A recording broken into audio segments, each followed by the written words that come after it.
Good evening, and welcome to another episode of The Fire Caves, a Star Trek Deep Space Nine podcast. I'm one of your hosts, Perry. I'm your host, David. Tonight we continue our season 6 recap of Deep Space Nine. But before we continue, you can find us on Facebook, Spotify, Apple Podcasts, and YouTube as The Fire Caves, a Star Trek Deep Space Nine podcast. That is correct, and as I say every single week, you should find us and follow us because we are great, we're awesome, we're a good time, and we will be finishing season 6 tonight. I know that we have dragged out all of these seasons more than we really intended to, but it's all going to work out because that means that if we keep track, keep pace, we'll be able to start the new year with some new stuff. So stick with us. Yeah. Um, yes, we are recapping all the seasons. It's little bits here to remind you of each episode and kind of our initial takes on them. And now that we have finished watching the entire thing, as we look back, what we kind of were reflecting on here. So when we last left off, we were talking about we had just finished Wrongs Darker Than Death or Night. So we'll now be moving into the next episode, which would have been Inquisition. But before we get to all that, I'd like to do our little weekly check-in. So David, how's your week been? Week's been fine. Let's see. I finished Metroid Prime 4 Beyond the morning after our last talk. It was a fun game. I do feel there were a number of flaws in the game in the sense of like storytelling. For example, like the final boss has like nothing to do with the overall plot of the game. He's supposed to be this character that was introduced in a previous game, and he's supposed to be like the personal. He's got a personal beef with Samus. He's our rival, but like his whole thing in this game, like why he appears and how he's there and what he's doing doesn't make any sense. I mean, the final boss fight was pretty intense.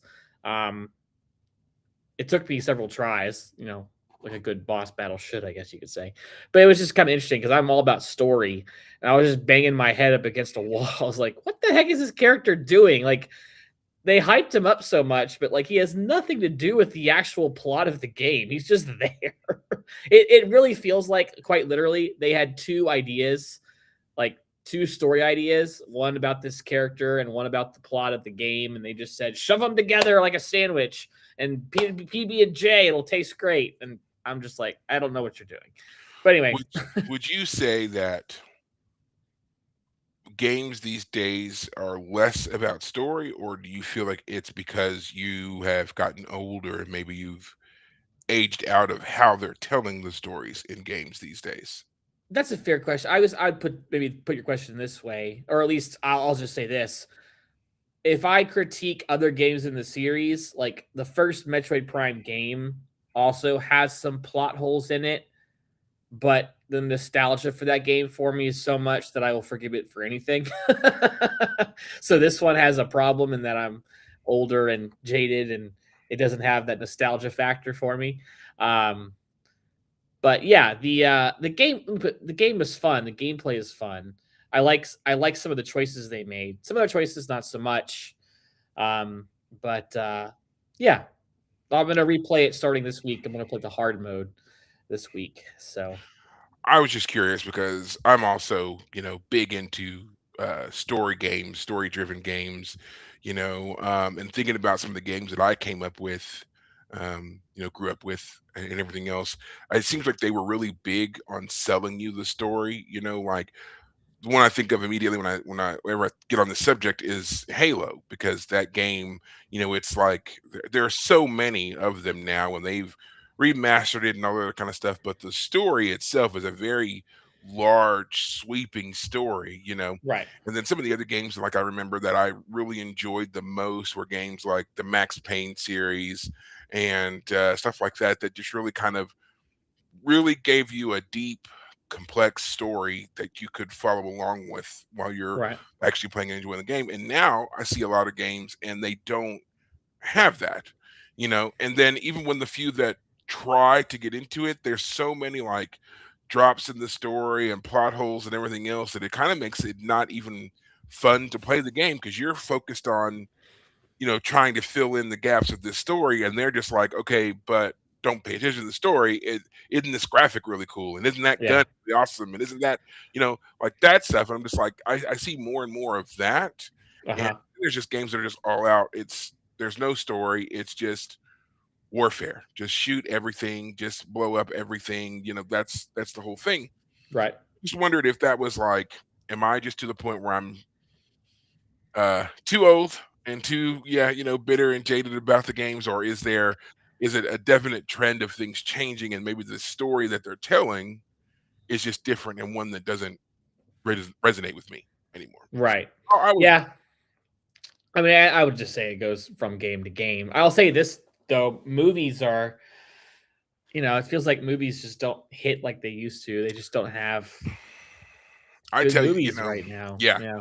we went and saw the Knives Out movie, and I really enjoyed how it was done, and Hmm. just having that kind of very immersive storytelling that they did for us, Hmm. and watching how that all played out. I really enjoyed that. It seems like more and more movies these days, they are less about the actual writing and story that they're trying to tell, and more about who is in the role. They want you to focus more on that. Like, oh, you're not watching Aquaman, you're watching Jason Momoa in Hmm. a bunch of CGI settings. You're not watching, um, you know, even James Bond. You're watching Daniel Craig or whomever play, who jump off buildings and shoot stuff and look cool in a suit. It's stuff like that. Like I really wish that we could go back to where the story was the most important thing, not Yeah. a career vehicle for someone to get a face out there in time for some award or whatever it is. We're looking to Right. actually like tell a story. So I don't know. We'll see if it comes back. I hear that, if you really want to see stuff like that, you got to go to the indie circuit more and more these days. Independent films are, more story driven than anything else. But I have yet to hear of an indie title and see anything that's gripped my attention enough to make me want to be like, okay, Right. I'll look for this. Gotcha. Well, I'll be real quick. My week was rather uneventful. Just a lot of work, some doctor stuff, just trying to get all that figured out, just maintaining, you know, as good health as much as possible is the Right. goal. Definitely need to work on some things and, you know, get the weight off, get the weight down. That's a major focus point, but nothing concerning. Um, Kids okay, ready for school to be out. This is the last week of school. This coming week, the one that we're in here, this is it. Their last day is the 19th, and then they're out until like the 4th or the 5th. It's an incredibly long break. So, Hmm. not sure I approve of that, but what can we say? Right. Other than that, yeah, we're good. So, with that being said, let's turn our attention to Inquisition. Now, Inquisition is the second time that we are dealing with Sloan and Section 31. Okay. I think this is the Remember, first time, isn't it? uh, Because this is where Sloan comes to interrogate Dr. Bashir. I mean, yeah, when did Inter Armin Silenegus or whatever it's called? When that's was the that? one right before the finale of the whole show. That's like um that's Okay. episode 16 of season 7 Okay. where they So then, yeah, go to the Romulans. This is the one where he shows up and he pretends to be all buddy buddy with Bashir, and then it turns out that they're treating him like a spy. yeah, okay, For that's right. This is the first time that we see Sloan. He comes in dressed as a Starfleet officer, right, and he's saying there are some things, and he's going to question everybody. He separates all the officers up in their quarters and stuff like that, and it's really his focus is Dr. Bashir, and he's messing with Bashir ultimately to try to um, recruit him And Right. at the end of this episode, Cisco's like, yeah, we don't really know who he was. We don't know what Section 31 is, but the next time he comes around, let him recruit you because we're going to try to, put a nail in this coffin. Cisco pretty much intimates that, like, while they recognize that Section 31 exists, it's not something that Starfleet is really sanctioning or proud of, which is another Right. reason why they want to have Bashir allow himself to be recruited by them so that they can get in there and potentially shut it down. Um, so, yeah, with this introduction of Section 31, this kind of seedy underbelly, the Black Ops CIA version of Starfleet, you're running into a major problem with the original idea that Roddenberry put out there when he created Trek all those decades ago. In Hmm. fact, it's been a main source of contention in a lot of fan bases because there are some who feel like it absolutely betrays the whole idea that Roddenberry had set out. When he, first pitched and launched Star Trek, it was all about how for humanity, in regards to Earth anyway, we had resolved all of our major conflicts and issues. All of our problems were now external, nothing internal. So to Hmm. have an organization like Section 31 exist in the kind of Darker underbelly of the Federation. yeah, and it's the and being, you know, sub it subverts the paragon of that ideal, which is Starfleet, was problematic to say the least.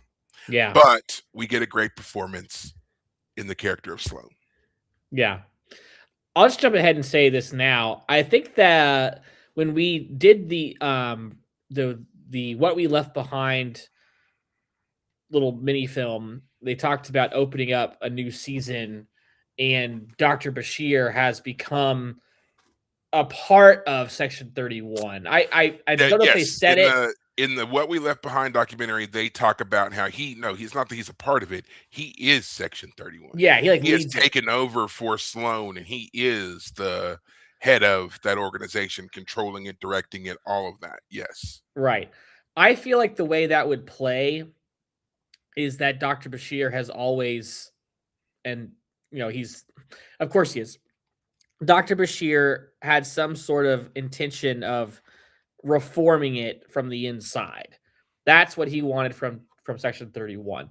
And he's come to be in control of it in part because he's ambitious to try and reform it. But of course, the question is, has he been reforming it or has he been consumed by it? Um, has he been lost to the organization?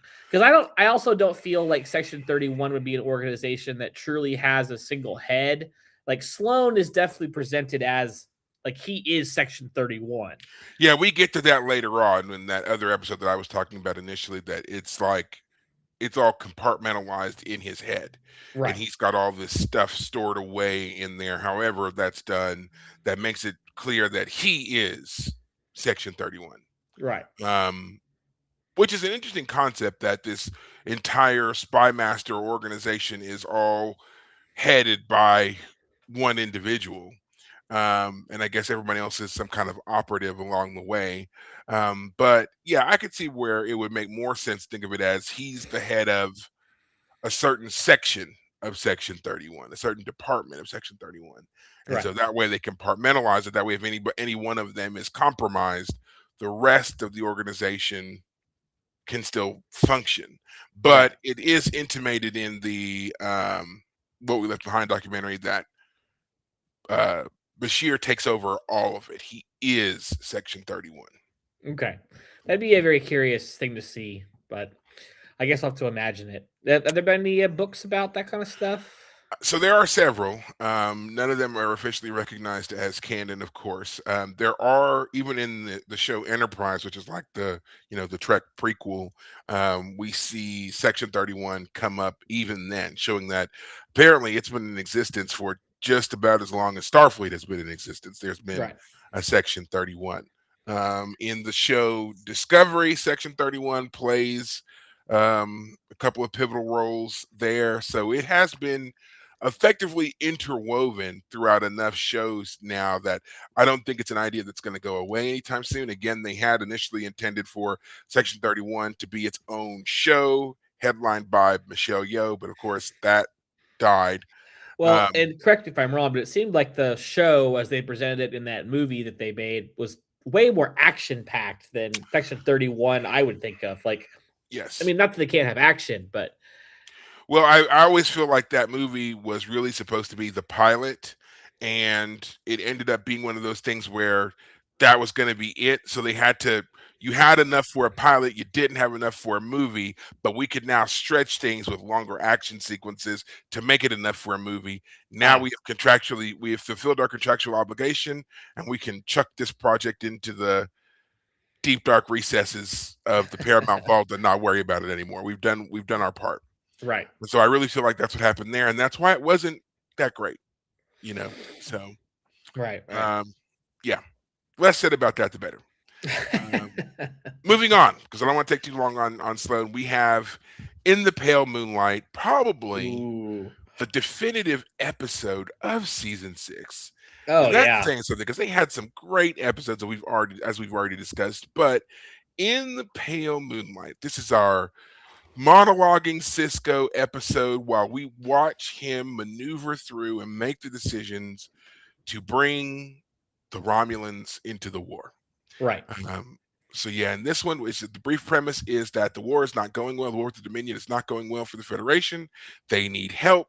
They are trying to figure out a way to get that help, and they know that the Romulans have a non-aggression pact. It's not a full-on treaty, just a non-aggression pact with the Dominion, and they Right. need to figure out a way to get them to join the fight and do it on the side of the Federation. Right. Cisco decides to partner with the devil we know, Garrick, Eric. and they begin this plot to get it done. Yeah. Well, and I mean, I forget all the finer details of the plot, but in general, Cisco doesn't initially condone. He certainly doesn't approve Garrick's ultimate plan of No, assassination. he does not. And that's a very important distinction to make. Right. It's not that Garrick ever discusses the plan with him beforehand. Garrick just acts. Yes, And he when Cisco took. finds out after the Yeah, fact, Cisco basically says, "Do what you have to do." And does he say, "I don't want to know about it"? Does he give kind of a blank check to he Garrick? he doesn't necessarily give a blank check, but it's like it's I forget how it goes in the scene, but he's basically saying, I recognize that you have seedier contacts than what I've got. So utilize what you've got to help us get this done. It's not He's not sanctioning murder. He's more sanctioning you probably have, which we do see, you've got some underhanded, black market dealings that I, as a Starfleet officer, I can't talk to those people, but Right. you can. So you talk to them and get them to do what they do for us. Right. But what he doesn't realize is that do what you do turns into assassination. Right. Yeah, Now, Garrick really takes it as a blank check, at least. right, Yeah. and it's important to note because people have talked about this and now Cisco committed a war crime and everything else. It's important to note that the plan that he signs off on is one where they trick the senator into believing that a top secret message between the Dominion and whomever had taken place, and that the Dominion was saying their next move was going to be against the Romulans. So Right. the message was supposed to convince the Romulans that it was in their best interest to join with the Federation now. And the So that backup plan B was the assassination. no, he never knew about the backup Well, I plan. mean, from Garrick's perspective, that But is. from Garrick's perspective, that was going to be his plan. Right. But Garrick decided to jump the gun and he was like, well, and he even says at Cisco, it was possible that he wasn't going to discover the forgery. But Uh-huh. I recognized that it was more than likely he was going to discover it. So I went ahead and made sure that he never got the chance to tell anyone about it, was basically how that went. And that's why Right. Cisco beat him up. So, but the episode is great because what we watch here, at least from my perspective, is for the past 6 seasons, we have watched Cisco move, and he's the way that he presents himself. He's a very dedicated, loyal officer. He believes in Starfleet. He believes in what the Federation stands for, and he's willing to do a lot for the sake of that uniform. And here we see him coming to a point where there's a line that he's going to have to cross. And really, that was about him lying and cheating the system when presenting false evidence. Because there was the way he was looking at it was with this gamble of giving them this false information, there was every possibility that the Romulans were going to find this out, and it could lead to the Federation having to fight a war on two fronts, and they would definitely lose, and he would be responsible. That was the weight that he was carrying. Right. Garak made it worse because he was like, well, you got found out, but I killed him, and now they're going to come on our side, and all you have to do is shut up about it. Right. Don't do the one thing you've been trained to do, which is tell the truth. Right. Shut up and let the war be won. Yeah, this whole episode is Sisko doing it as a personal log entry, but then deleting it at the end. Because he has to commit to the lie, which is right. He can't leave any evidence. Yeah, that now. Well, I'm gonna say this first. I'm gonna ask you a question. The Wikipedia recap reminds us that Garak basically says, in order to save the Alpha Quadrant, it cost the lives of Renak, Tolar, the forger they used, and Sisko's self-respect, which Garak calls a bargain. That's such an interesting idea. Like, you saved potentially untold billions of lives, but it cost you your self-respect to do it. So, have you ever read, by chance? I mean, I don't know if I talked about this at the time. Maybe I did. But have you ever read the book Watchmen? I mean, you may have seen the movie, I'm sure. But have you ever read the? I've seen the movie, and I haven't read the comics. I've wanted to. I've looked for them a couple of times. Watchmen? Can't find them. The original? Yeah. Oh, you can find it if you go. I'll buy you a copy. It's that interesting. I read it. I did see the movie. I loved the movie. I saw the movie in college. Loved the movie. Never read any of the actual material. Yeah. Well, I definitely recommend reading the graphic novel, as it's called. They call them graphic novels when they're like that. But anyway, and I will say this too. The movie made an important change to the plot, which I think was wise. It made things smoother in terms of plot. But anyway, anyone who's seen the movie or read the comic book knows that the plot is that the villain turns out to be one of the supposed heroes. Yeah, Ozymandias, correct? Who fakes in the graphic novel, to give a little spoiler. I'll say the movie spoiler because most people have seen it. In the movie, he convinces the world that Dr. Manhattan, who is basically a god, a scientific experiment went wrong and turned him from just a normal human man into a godlike being. He convinces the world that Dr. Manhattan set off a bunch of bombs and is a threat to the human race. But it turns out that's a lie. And the plot at the end is that all the other main characters are there to try and stop this from happening, but they get there too late. He's already done it. He says, I'm not a token comic book villain. I wouldn't have told you my plan unless it had already been accomplished. And it turns out, he's killed millions of people, but his argument is that we were on the edge of nuclear war, which would have killed billions of people. And so I sacrificed the many for the sake of sacrifice the few for the sake of the many, which of course is also, if you've seen The Wrath of Khan, the needs of the few outweigh the needs of the many. The needs of the many outweigh the needs of the few, or the correct. One. Sorry, I said it wrong. That was, of course, our beloved Vulcan Spock. Yeah, Spock said that. So anyway, my point is all that to say, this episode asked that same question. If we kill a few specific people and lie about it, but the ultimate objective we're trying to achieve is to win a war, is it worth it? My whole problem with Garak's plan is that if it had backfired like it originally did with the whole forging aspect, the Romulans would have gone ballistic. I mean, of course, I don't feel bad for the Romulans because everything they do is always hidden behind schemes within schemes. So the Yes. fact that they got played by a scheme by Garrick, I'm like, you guys deserve it. But man, if it had backfired, it would have been so bad. The Romulans hate being outsmarted. They just So hate it. there is a thought. I'm not gonna say it's a theory. There's a prevailing thought that Garrick never intended for Senator Vreenak to survive in the first place. The Yeah, his moment that whole the plan senator, was, yeah, yeah, the moment the senator agreed to come to the station for the meeting, his fate was sealed. right. Because even when he discovered the forgery, he went back to his ship. They let him go, but he didn't make it. Like as soon as the ship cleared the station, it blew up. Right. So he didn't have time to send a transmission or anything like that. So that means that Garrick snuck aboard, planted the explosive, and it had to be on some kind of time delay. So even if he had believed the message, he was going to die. Do you think he was in So that yeah, plan? Okay. yeah, because there's no way, there's no other way um for it to work. Because how would he have been able to stop the bomb? It would have been on a time delay. Oh, I always So figured that. Well, it must have been because they didn't see any transmission go out to yeah, signal there the was bomb. nothing. The ship just suddenly exploded, and the only reason why Cisco went after Garrick is because he had been working with Garrick. Everybody else is in the dark about this. So when Right. the senator's ship blew up, Cisco immediately knew that it What was had Garrick who happened? had done it, and Right. that's why he went And to he Garrick and goes beat him up into that shop and and knocks him he, across that table. yeah.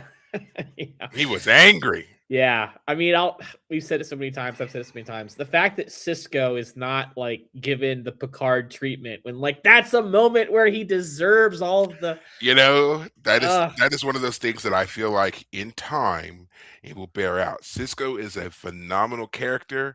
He is yeah, a great captain, great leader, and definitely he does not get the respect that he deserves, but he will. The more that you go back and you watch that show and watch the evolution of that character over the 7 seasons, it's actually quite profound. I mean, it's something that we don't even really see in Picard. Picard from the get go is already this very, he's very informed about himself. He knows what he's Picard about, and has no character arc no, whatsoever across seven seasons. they start to give him one towards the end as he's a man kind of slipping into his twilight years and starting to look back, and he's kind of lamenting that he didn't get married and didn't have any children and all that kind of stuff, but we don't see that really until the tail end. Cisco, on the other hand, we're watching a guy come from a deeply traumatic, affected place. He's a war survivor, he's a widower, he's a single father trying to move through this stage in his life, in his career, to come out of it the other side, and he again more informed on himself, knows what he's about, knows what needs to be done, and the way he inspires other people, or in worst case intimidates other people, is amazing to watch. Right. And yeah, I just feel like he will it'll bear out in time. We'll be looking back more and more at characters like Cisco and Cisco himself. So Right. just I hope we see it sooner rather than later. Yeah. Yeah. But great episode. Probably the highlight, as you said, of this season. Yeah, without a doubt, I think it's one of the greatest episodes. Now we switch gears a bit, moving into his way. This is where This Vic is Fontaine was introduced. Interesting. yes, this is Okay. the first time we see the fully sentient, aware Vic Fontaine. And this is the one where he notices that there's something up with Odo, and that something is that he's very much in love with Major Kira. Um, he begins to coach and help Odo to, loosen up a bit and express himself a bit more, which leads to him eventually having that very first date with Kira and them beginning their relationship. Right. Fun episode.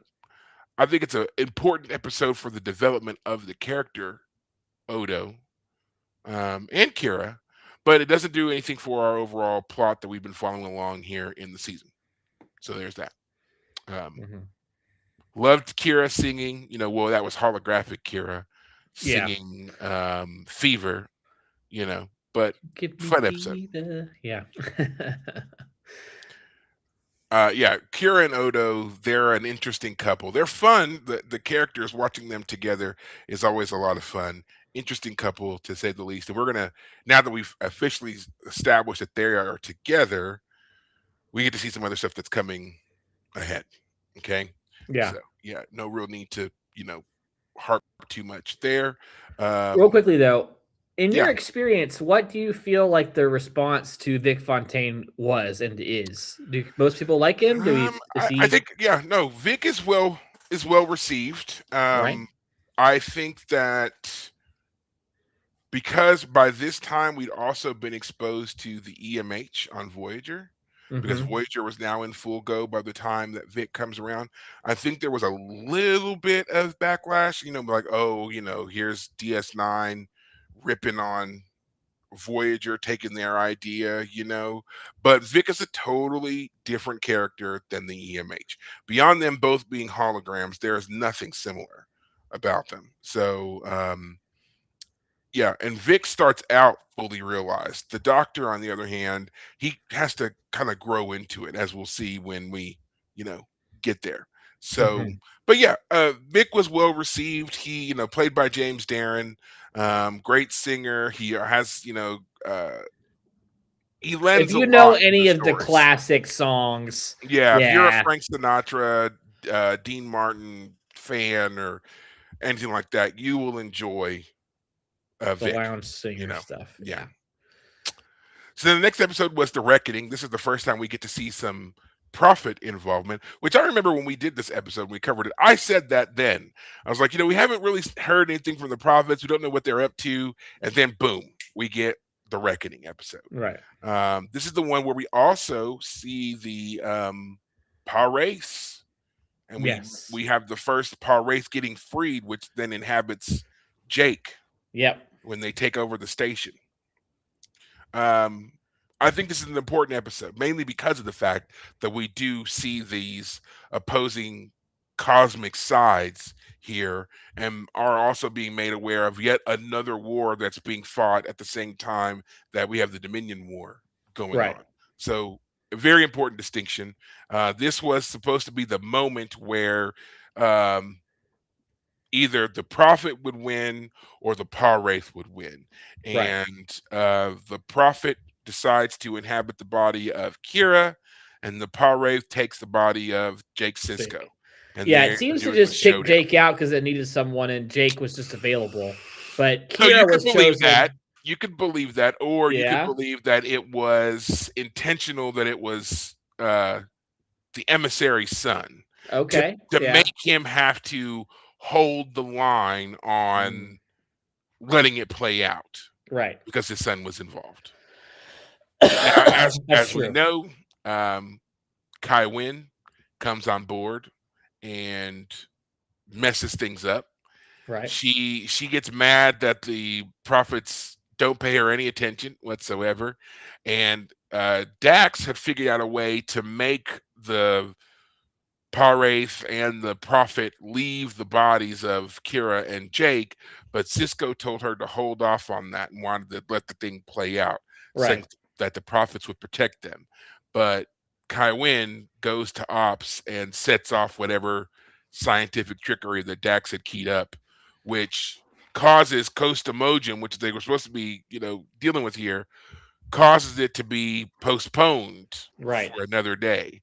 So had she not done what she did, our ending for season 7 may not have happened. Well, I think it would be clear to say that if the Prophet had won this battle here, all of the following stuff with Prophets and Golden Cot's about to come on board with the paw race and all that nonsense would have been averted, and Kai Wynn would not have been disappeared.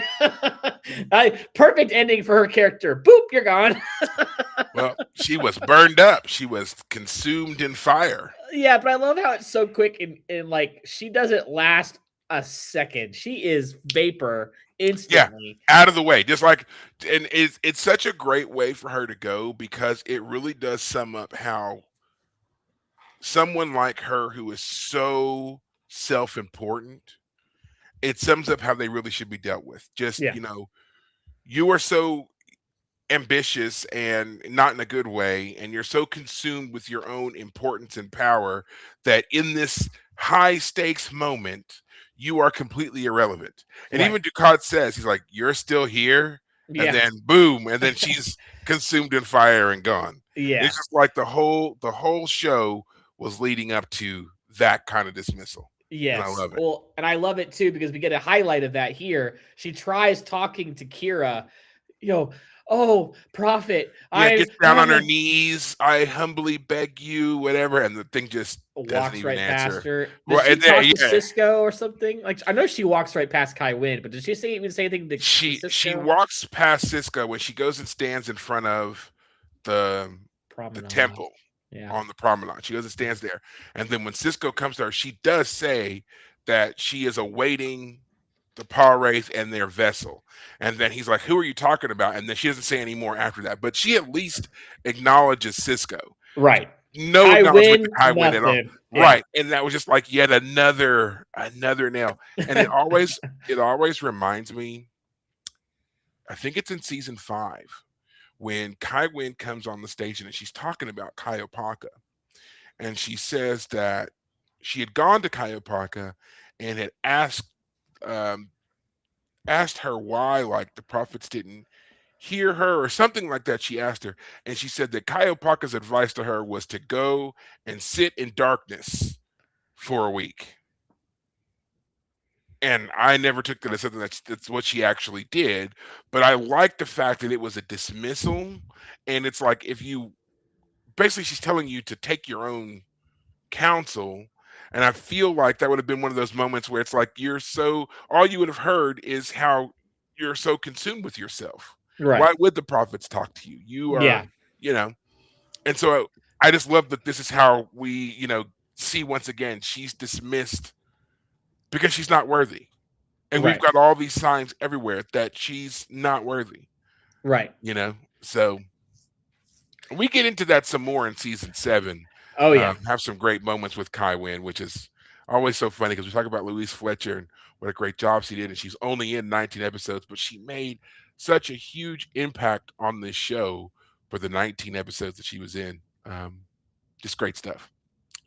Yeah. After the Reckoning, we have Valiant. This is where we see the DS9 Defiant ripoff called Valiant, that's led by a bunch of Red Squad cadets who are doing some run and gun missions behind enemy lines, and their whole crew is messed up. They're overworked, they're overtired, they're inexperienced, and they're led by a drug addict. Yeah, great premise there, Yeah. Starfleet. Well, to nail it home though, it's all a bunch of literally it's cadets. These are Yeah, they're cadets. They the haven't graduated. But they are senior level cadets. They're like on their yes. way, but they're still cadets. They don't have the training or the experience or the Well, temperament. they have only training. That's the real thing I think we should emphasize. They have training to do things on the bridge. They know how to execute certain things, but they don't have any when their captain dies and the Red Squadron guy takes over, he doesn't have the moral authority and capability to say, Yeah. okay, now we return to base. And no, he decides to be Mr. Hero and keeps them out there for months, right? They've been out there for almost Yeah, a they've been out year. there. Yeah, they've been out there for, I think that's what it was. They were out there for nearly a year after their captain died. And he said that it was because when their captain had died, they had been ordered to radio silence. So he just decided to continue that and keep doing the missions that the captain uh, had originally chosen for them. And then when they ran out of those missions, he came up with missions that were in the same Yes. vein of what the captain was doing. So it's like, wait, what? Like, everything that you just said, you did. Your commanding Right. officer died, and so you might be a little forgiven if you wanted to complete the last mission you were on when your captain died. Okay, but then you completed that mission and said, well, he wrote up this list of other missions, so we're gonna knock all these out. And then you did them, and Right. then you said, well, based upon what he was telling us to do, I feel like these are missions we also could have done. So we're going to just keep doing these two. Right. And we're never going to check with anybody because the last thing our captain said was radio silence. Right. Are you kidding me? Like, so many terrible, terrible decisions, and all the rest of them just being kids themselves are like, okay, Yeah, this whole that's episode cool, Cap. definitely comes off as a bunch of highly skilled and capable, but emotionally immature children. It's perfect. That's the whole point of the episode. So it That is the fits point. in. That is the It point. fits in nicely. But yeah, it was great to. I think it's a good episode because, of course, we know that Nog is proving himself to be a very capable character. Mhm. And Jake has always been a emotionally mature individual because his dad Cisco is a emotionally mature person himself, and going on a journey of emotional maturity and taking Jake along for the ride in some ways.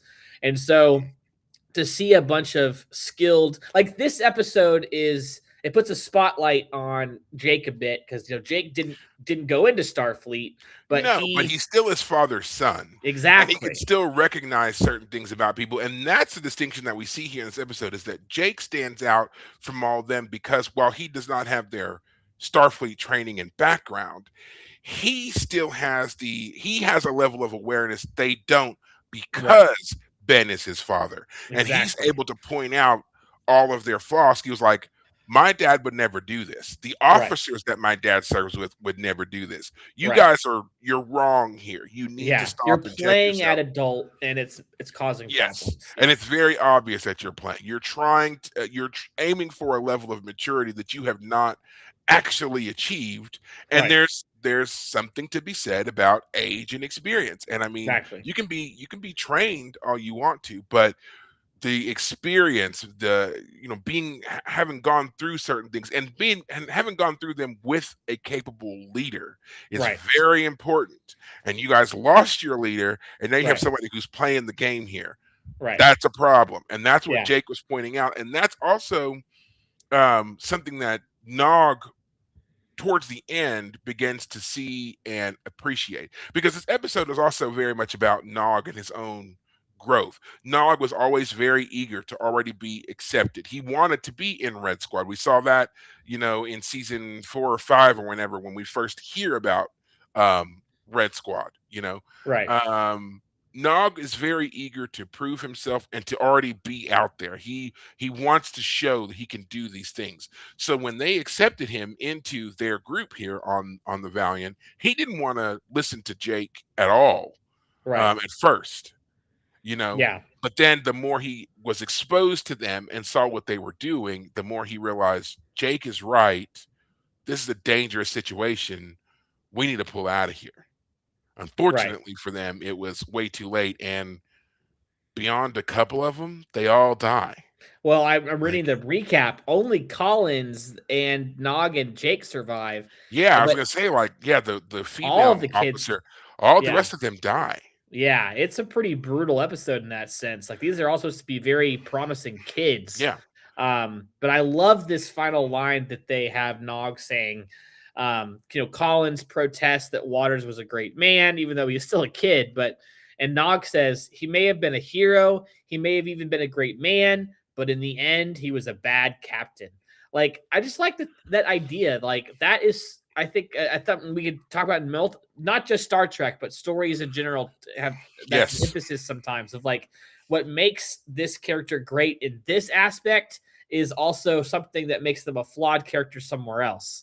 And this is one of those things that another reason why I love this episode so much is because so many of us, as lifelong fans, have always thought that we could be the captain, we could do it. We've imagined ourselves. And anybody who says they haven't is a liar. If you are a fan of Star Trek, you have imagined yourself in the center seat, making the decisions, making the calls. Make it so. Make it so. You've got your phrase. You've got your motions. You know what uniform you'd wear. You know. All right. So don't tell me that you don't, because you do. I know you do. But anyway, it's this episode, and it's the one thing about Star Trek that I love. They've highlighted over and over again. Not everyone can be a captain. you may be able to achieve captain rank, but can you actually be a leader Right. of soldiers? Can you, and not just of soldiers, but of an organization? Cisco is the leader of not just the Defiant, but also of Deep Space Nine. He's in charge of Right. that entire community. Do you have that ability?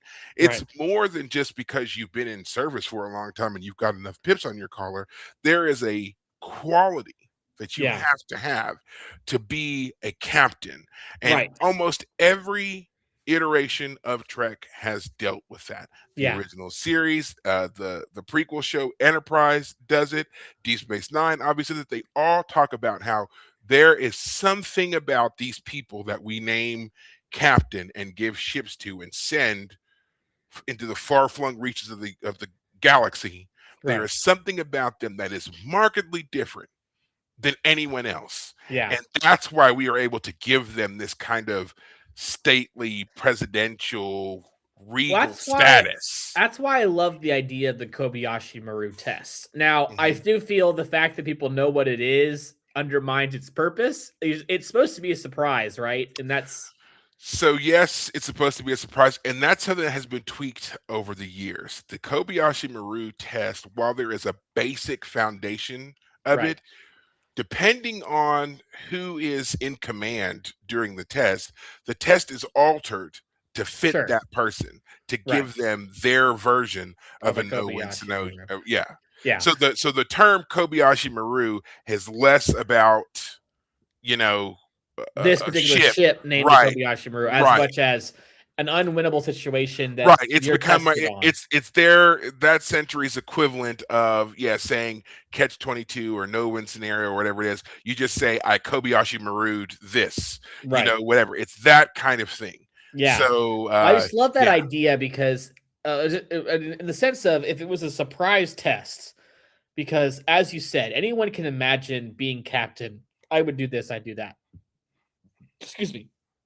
But I mean, only in the future where AI can present a realistic situation like that, where you can have real time feedback and have a scenario like that. That like I imagine that's just the hardest thing to test in the real world is Right. that kind of thing. That also it goes back to TNG. There are two moments that I love from TNG. There's the in later seasons when Counselor Troy is interested in joining the kind of Taking the the command, command. She wants to and go the command track. and Right. she has Riker, testing her, and she's like, I've memorized all the plans of the ship. There's nothing. I'm trying to solve this problem, and Riker says that's not it. That's not it, and he won't tell her the And he answer. won't tell her what it is. He's like, you have to figure it out. I can't tell you And the answer anything. is that she has to be willing to command her friend Geordi LaForge, who is a holosuite program in this instance, to take the dangerous mission of physically going to the area that needs to be fixed and risking his own life. Yeah. Commanding someone that you know and even love as a friend and command them to go to their death. To die. Yeah. Yeah. Command them to die. Brilliant moment. One of those moments that you don't see coming, and you're Yeah. like, "Oh my god, that was brilliant!" I absolutely loved Counselor Troy getting I taught loved that to save. episode. Yeah, I and loved then that the other, episode for that moment because it was just like because especially like I remember the very first time I saw that episode, and I remember watching it and being like, "What is she doing wrong?" yeah, And because everyone, I yeah, couldn't get it, and I mean I know that we don't know all the tech and the Trek babble and all that kind of stuff, but there's a scene in particular where I think it's after like the second or third time that she's failed the test. She is studying the schematic and she's got it all laid out on her desk. And right, she's got the little stylus and she's going over the yes, code line by yes, line. And she's going yes, through it. And she's like, okay, so it's got to be here. right, Here's the problem. Like, and so she figures that out and still's like, I don't understand how I'm supposed to get in there to get this fixed. And that's when she calls Will one more time. And she's like trying to go over it. And he's like, I can't tell you.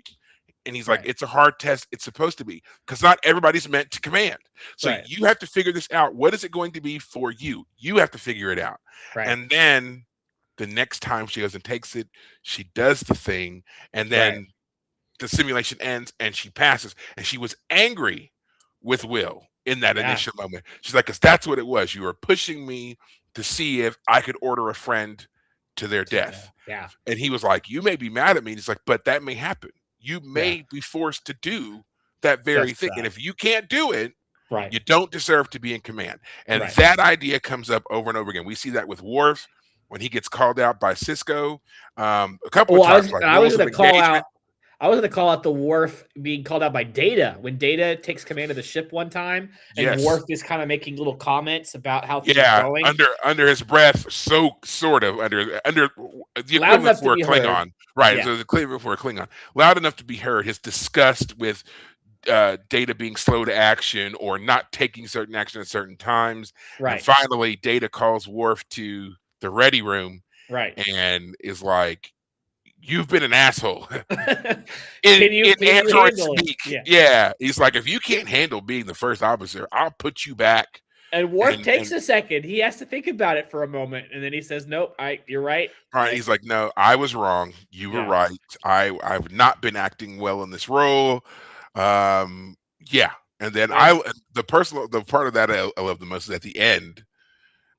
Data's like, "I apologize if this has ended our friendship," yeah, and Worf's like, "Nope, it was me who was otherwise. acting dishonorably. Yes, oh, that's So right. He did if say you." that. Yes. Yeah, he's like, "So if you will just dismiss it, just overlook it, we'll continue to be friends, no problem." And he's like, "Got it."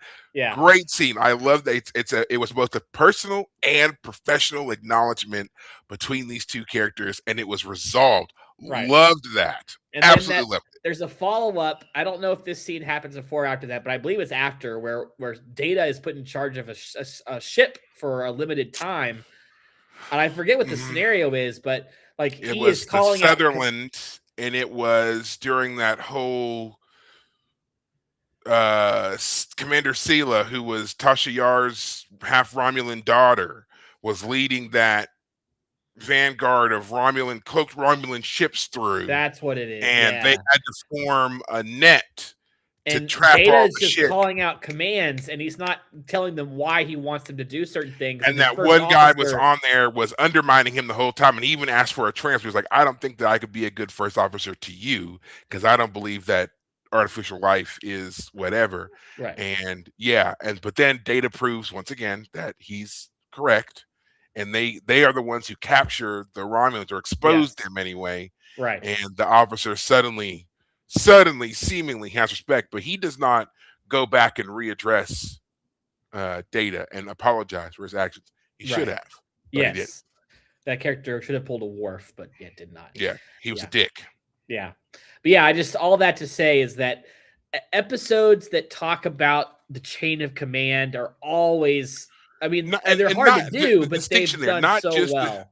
but the Yeah. distinction is not just the chain of command, but what it takes to command. Yes. Yes. That part is a crucial part of a series like this, especially if you want us as your audience to take it seriously. If Right. you really want us to buy into it, you need to make a distinction that these are highly trained, highly capable individuals, and that Right. there is still a distinction there as to why these individuals follow this person and why Right. that one gets to make the decisions overall. They that is absolutely essential to a show like this, and they bring it up in every single franchise. Why? Right. And I love that they do it. It's different each time. Mhm. It's like almost like they're revealing a different layer of what it takes to Yeah. be a captain. You've got the self-sacrifice, you've got the how to make command decisions, you've got like all these different things, and you have to really watch all of them to see it, to lay it out. But yeah, it's great. Right. We spent a lot of time on this episode. Oh yeah, it was worth it. We've got four Yeah. more to wrap up this season. We got to get to them. All right, so this will be really easy because the next one is Prophet and Lace. This is Yeah. where we see Quark turned into a female Oh, that's in this order one. to Ooh, in ooh, order ooh. to smooth a deal, and he goes by the name Lumba in the episode. It's Ferengi cross-dressing hijinks, all because they were, I believe it's because they become aware that Grand Negasek is taking information from a female who is, of course, Quark's mother. Right. And so, in order to prove the value of females, they want Quark to be one so that he can convince this other well-known high-ranking Ferengi that there is a value in in Ferengi women. It's like, so what a way to show there's a value in Ferengi women by Yeah. turning a man Yeah. into. Well, so I wait, mean, now that they I'm thinking literally about it, do. I I remember, mean, I remember now that the thing was originally they had planned on Ishka doing it, but Ishka gets sick oh, and that's she what it was. can't. Okay. That's what it was, and there was not another female around who Right. could do what Ishka did, so they created one. It was That season was one where that was that one female that Quark Pell, came. yeah, Oh, okay. But yeah. yeah, that was a long time ago. And Yeah, that she was left a the station. She went to Vulcan. right. Well, this is just So another episode that proves that Zek should have handed the Grand Nagus role to Quark, not to Rom. Rom, It yeah, was a silly choice to make there in that second to last episode. It was the penultimate episode, I think, where that yeah, happens. it Right? was. Yeah. Yeah, it should have. It We'll should get have there in been. season 7. We'll talk about it. Quark should have been made Grand Nagus. I mean, Yeah. it was almost like the whole show for the Ferengi aspect is building to the fact that the Grand Nagus should be Quark. He goes through so many different changes. He literally in this episode even gets to experience life as a woman. A Right. very unique perspective he's going to get to bring with him while Right. he's doing all of the things he would have been doing as Nagus. There's Right. no reason for them not to have given it to him other than oh well, Quark will always be tending bar. Well, I mean, you've made this huge show about this guy being very ambitious, and his reward for his ambition and for all the lessons he's learned and the friends that he's made and how he's calmed down on his sexist rhetoric and all that stuff and his racism and everything else, his reward for all that is to still be tending bar and get passed over by his idiot brother. Yeah, literally his idiot brother. Like the one, Ugh. yeah. Well, and the first time the Grand Nagus was ever even introduced, it was to say, "Hey, he's picking you of all people," and it Yeah, was that's supposed to be right. like, "Why him of all people?" And it turns out it was all a ploy about the About Dominion, it or not about getting to the. Oh, sorry, getting to the the Gamma wormhole. Quadrant. Yeah, Yeah, getting to um, establish business in the Gamma Quadrant. That's what it was all yeah. about. So it would have been a perfect like bow to the end of this arc for for Grand Nagus Zek to give it to Quark, but that's season 7. We'll get there. Yeah. Yeah. So now we can move on to yet another, kind of throwaway episode, Time's Orphan. This is the one where the O'Briens go on a picnic with little Molly, and she falls into a time well and emerges out the other side as a 22-year-old crazed woman who, she's been alone all these years. Because when she falls in, Molly is like 6 or 7. Right. And when they get her back, she's a full-on adult again, like 21, 22 years old. Yeah. Hadn't Tarzan spoken. eyes. Yeah, she's been living alone on this planet in the past, by the way. It's not just that she, was dropped in without them. She was living in the planet's historical past as well. Right. So lots of crazy predators and whatever else that she had to learn at a very young age how to fend off and take care of herself, which apparently she does because she lives and she's 20 something, which they didn't do a good job on this one because I don't see how a 7-year-old with no survival training or whatever else, we're supposed to believe she somehow managed to survive without her parents for 20 years. Yeah, I mean, I think it's 10 according to what I'm seeing here. She was 8 when she went in. 10 years later, she's 18 when she comes out. But anyway, this whole episode to me feels like, hey, we haven't had Rosalind Chow as Keiko O'Brien in a while. Let's give her a reason to come back and be here, and we'll make her a prime part of the episode. Yeah. And I can understand wanting to bring her back because I've always felt I have always liked. Well, I do feel her character would be naggy to O'Brien. I don't like that part. I can see why other people didn't like it either. But overall, I thought she was a good addition to the overall story and cast. Yeah. This is yet another example of an actress who was underutilized. Rosalind Chow had a pretty strong career, especially in the 90s. She was a part of a lot of major projects, not just on TV, but also in movies.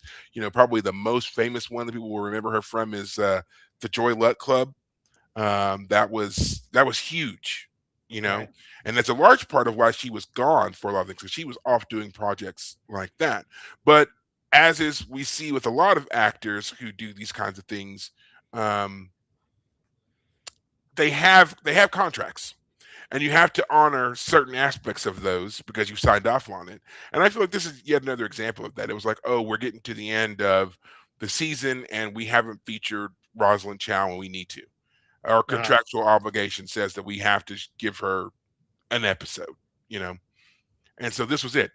I think it's a great episode for her. I don't like the premise of the episode, but I like seeing her in this role and, fighting for her family yeah. and trying to make these, these very tough decisions about her children. Right. And, yeah, I just think it was a great episode for that. Right. Does it play into anything else that's going on? No. Um, but yeah, you're right. Like Keiko gets a lot of flack for kind of being this, like you said, naggy wife to O'Brien, O'Brien. but they do so like that only comes up because they do such a great job of selling us on there, but for the flip of a coin, he would be a consummate bachelor. He runs around the station all the time at odd hours fixing stuff. His best friend, the doctor, also a bachelor. They run around in the holodeck for hours on end, playing out Right. these various, fantasies and stuff like that. Right. When she goes off to do her career stuff, he moves his little toys and tinkers and trinkets and whatever else into their into Living their room. quarters and Right. has everything set up there. He doesn't do anything that really says, I love and miss my wife. It's almost like he's relieved when they're not there. Loves it when they come back, don't get me wrong, but he Right. is okay. He's more than okay when He's they're not okay there. being alone. Yeah, Yeah, yeah. He yeah. can be separated for a time, and he misses them on an emotional level, but an intellectual level, He's fine. physical level, he's yeah, Yeah. yeah, yeah. So I don't like this episode for that aspect for Miles because it makes him seem like um he's overwhelmed by having to deal with his family stuff. And he doesn't, and it's like he's grateful at the end when he finally has to do something and they've decided that come hell or high water they're going to send Molly back because she's not going to be able to exist in this time frame. So rather than see her locked away in a prison and struggle and suffer and try to reconnect with her and all this stuff, we're just going to send her back to where, terrible decision by the way, but that was a decision that they made. I can't put up with this unruly, non-verbal um 18-year-old.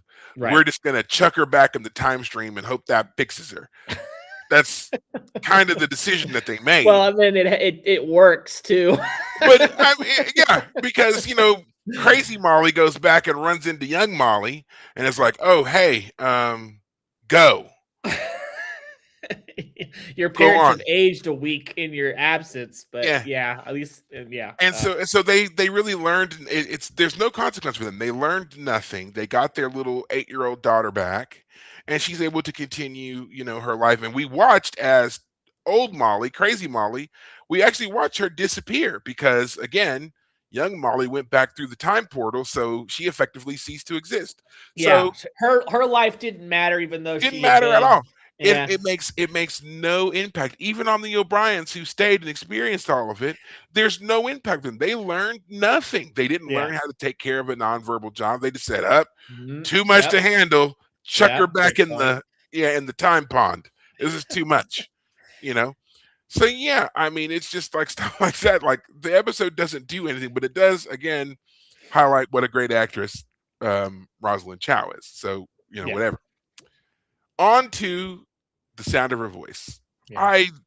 I enjoyed this episode. Um, it's a bittersweet episode for sure.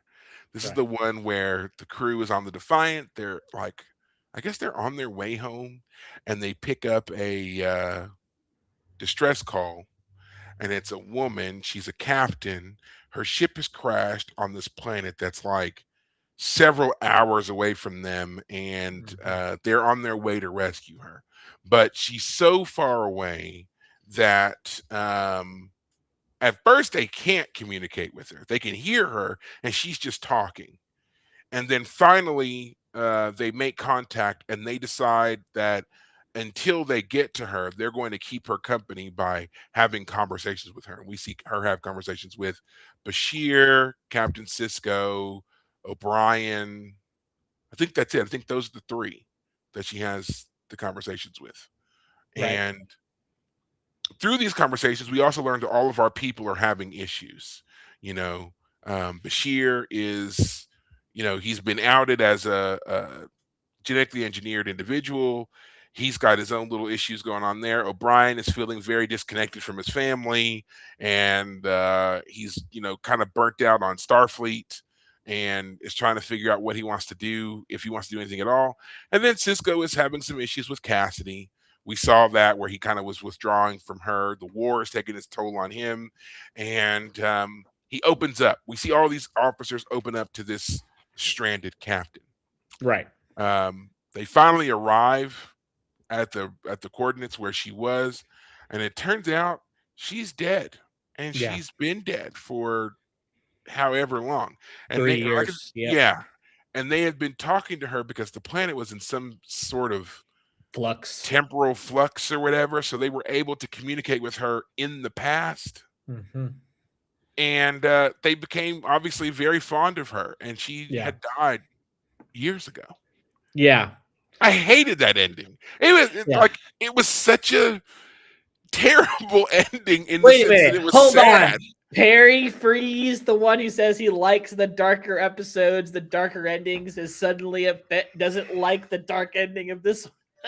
Of this one, I think it's because the episode. No, it's fine. But I think this episode did what it was supposed to do, which is it made me really like and identify with this character, and I was excited and anticipating the rescue and being able to meet this captain that they have become so close with over all this time, only to find out not only is she dead, but we didn't even get to see what she looked like. When they arrived, she was just, bones and shredded uniform. We had no idea.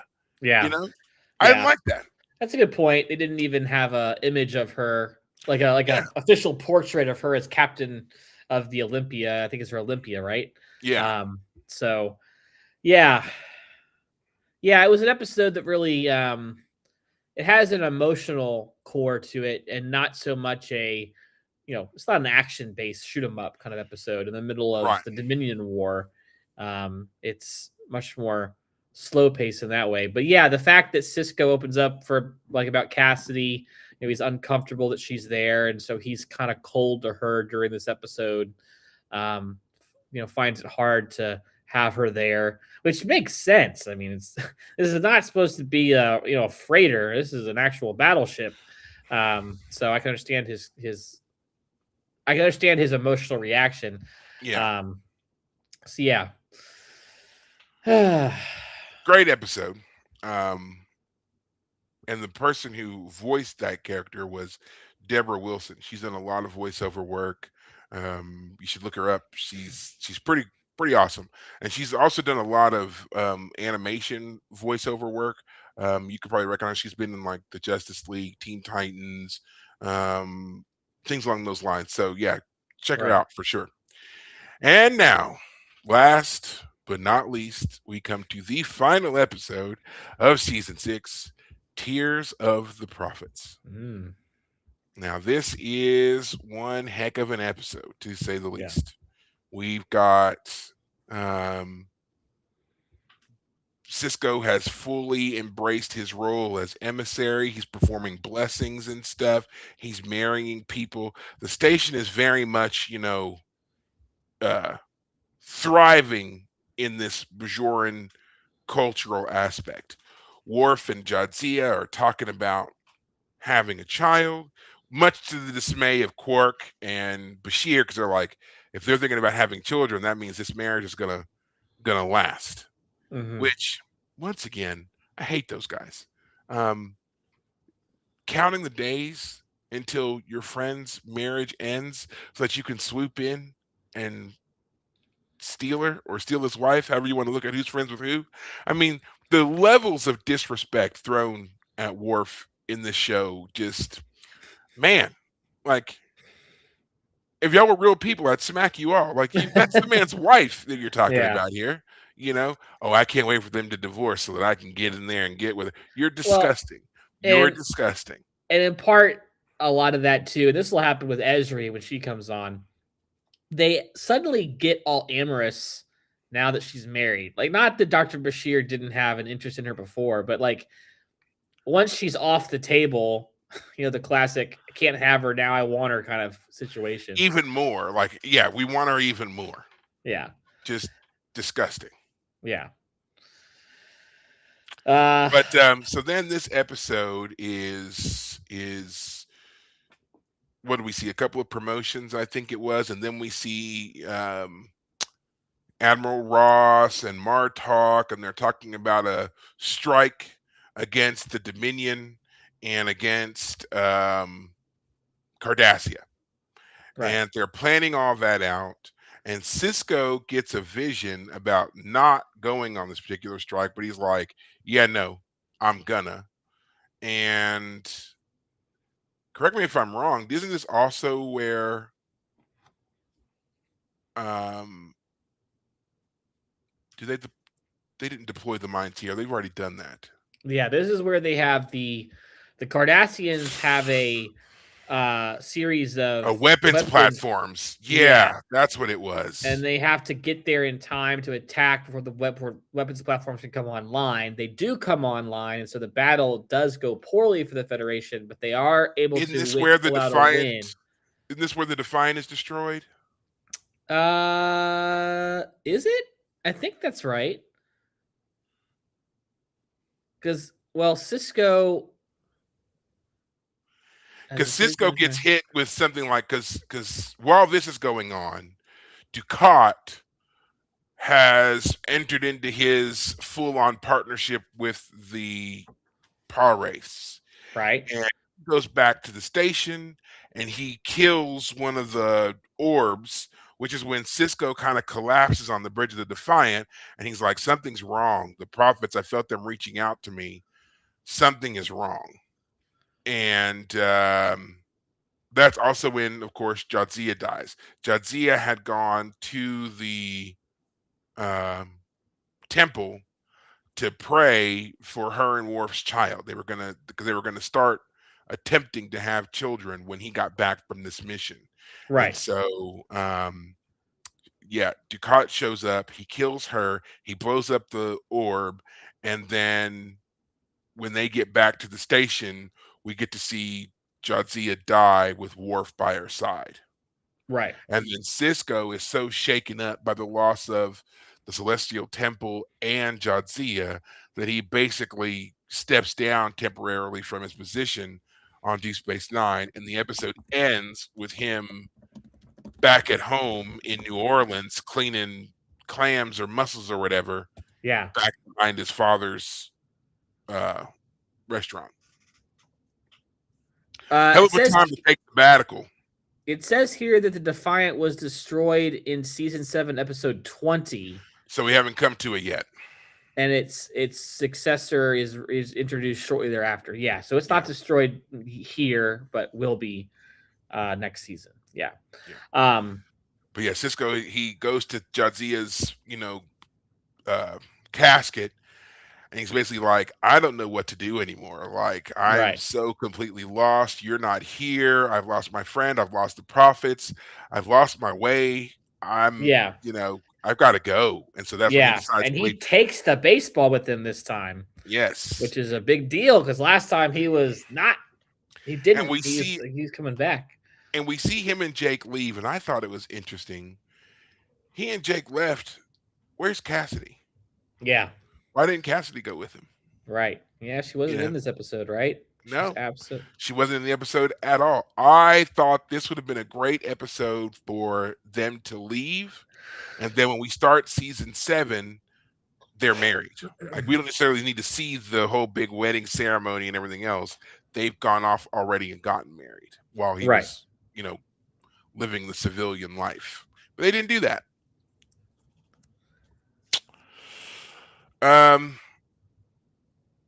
this episode is very sad, mainly because Jadzia dies, Yeah. and this And is so, ugh, yeah, just put a, just take her out.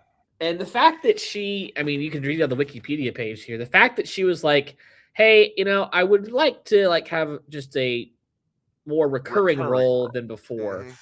And seeing as how that's basically how they were treating her in terms of like this, I don't think they ever, until Worf came along and they had that to work off of, they never really figured her out. Mm-mm, They, I feel mm-mm. like they just never did. And so it would have made sense. I mean, make her pregnant, make her, I mean, that's literally the plot they were going with in this episode. She's going to pray about her being pregnant. Hey, I'd like to have a kid. Oh, too bad, you're dead. Like, give It's her. such a it's such a terrible thing because she was such a beloved character.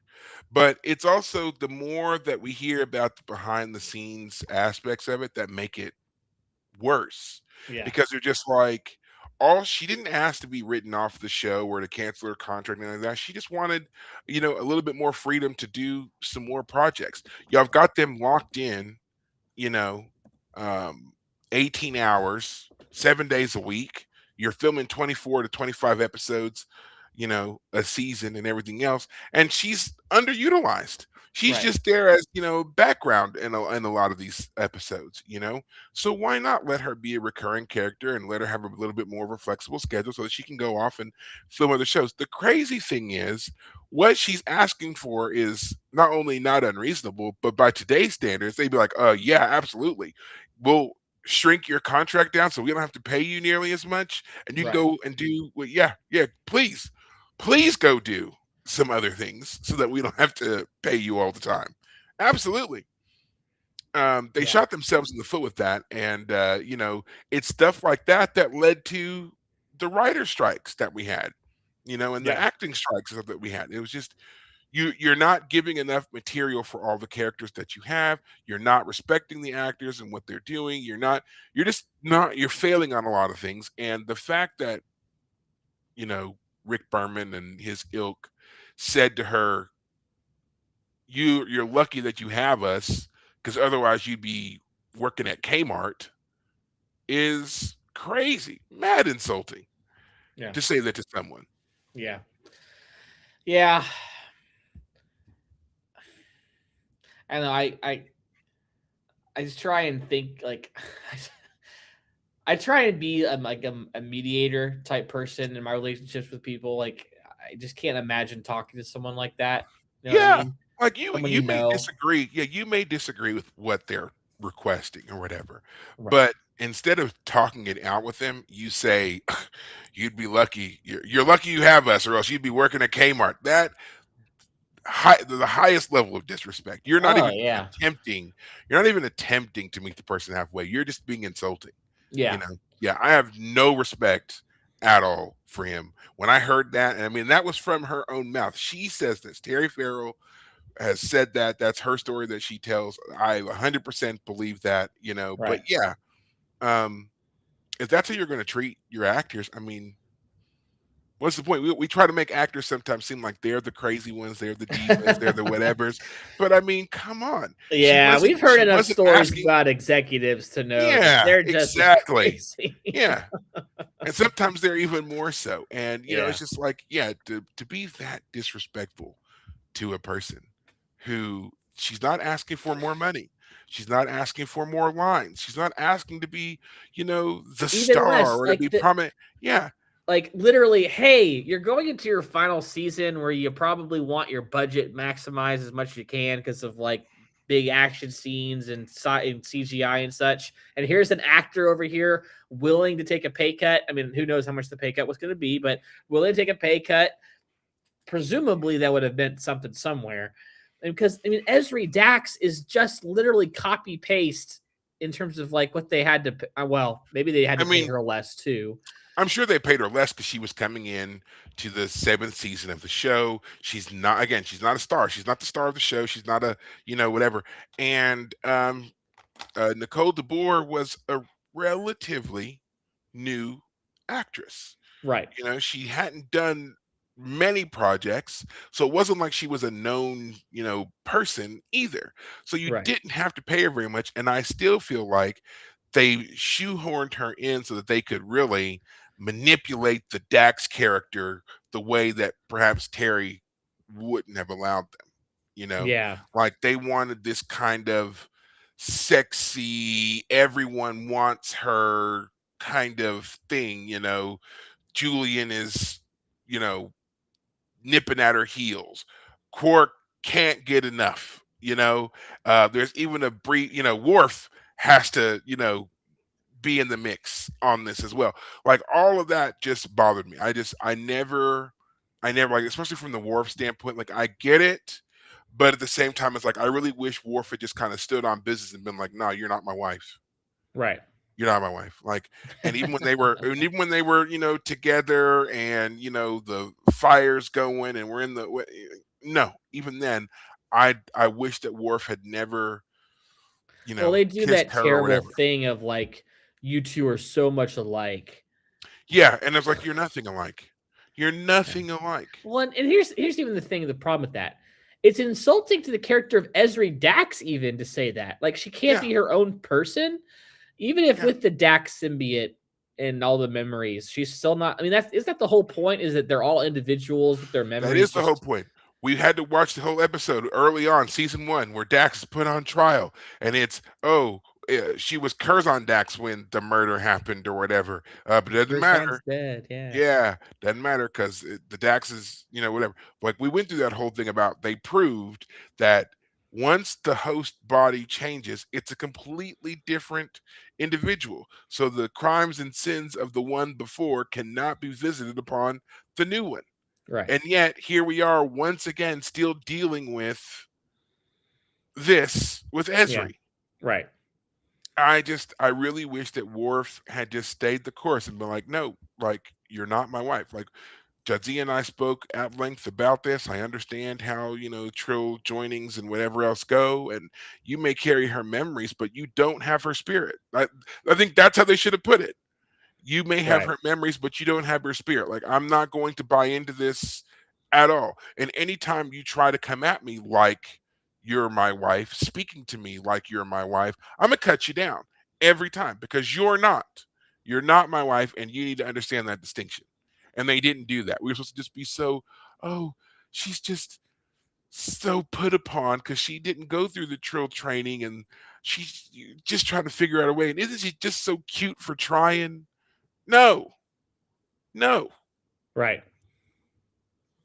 And we'll get there because we have obviously season 7, and we'll have more Esri episodes. But I Right. still think that her getting with Bashir is absolutely repugnant. I don't like it at all. I don't like it at all. It's 100% a betrayal Yeah. of Jadzia. Right. I She never should have gone to the station. I get it coming there to maybe like, say goodbye or whatever, but she should have moved on. Should have gone to another ship, go have a different life. Why did you literally pick up Jadzia's shoes and try to put them on? Well, and that's literally, I know we're going to get there next week, basically, but that's literally what could have happened because she was already assigned to another ship. She was already planning on leaving. And Cisco says, no, why don't you stay? It's like, Cisco, you had a chance to let her go be her own person. Whatever. Oh I mean, well, just yeah, it's bad. We'll get there. yeah. And this is, and I'm just gonna preface this now because it is coming, and I'll probably do it again when we get there. This is not Nicole DeBoer bashing. I'm Yes, I was not going to say saying that, that but I was going to Nicole wait till next week. DeBoer, But right? yeah, yeah, yeah. Not saying that Nicole DeBoer did She a bad played the job. character She did as right, right. you fully believe that Esri Dax is a fully realized character in the sense of that what they give us, you Yes, never doubt her as an actress in the character and the role of the yes. character. Yeah, So yeah, that's that. Just we'll say it again when the episodes come. But just so you know, we are not on that Nicole DeBoer bashing train. not at all, not at Think all. she's a great actress. Okay, No. so there. Well, we made it through all of season 6. Finally. Finally, finally. Oh, yeah, that's it. I was gonna see think if there's anything else we need to talk about, but no, that's it. We've got it all. we are now ready to give our final undivided attention to season Season 7. 7. You think we'll be able So to that will finish all be season 7 in 2 episodes? yes, yes, we will. We're We gonna will make make it happen, sure right? we will make it so, as Jean-Luc says, we will make it so that Yeah. then we will, once we finish up with season 7, we have the autobiography of Ben Sisko to cover, Right. and what did we say after that? The movie Nemesis, and then We haven't done Nemesis. that's the last one to do. Okay. We'll do Nemesis, and then we'll finally move on to Voyager.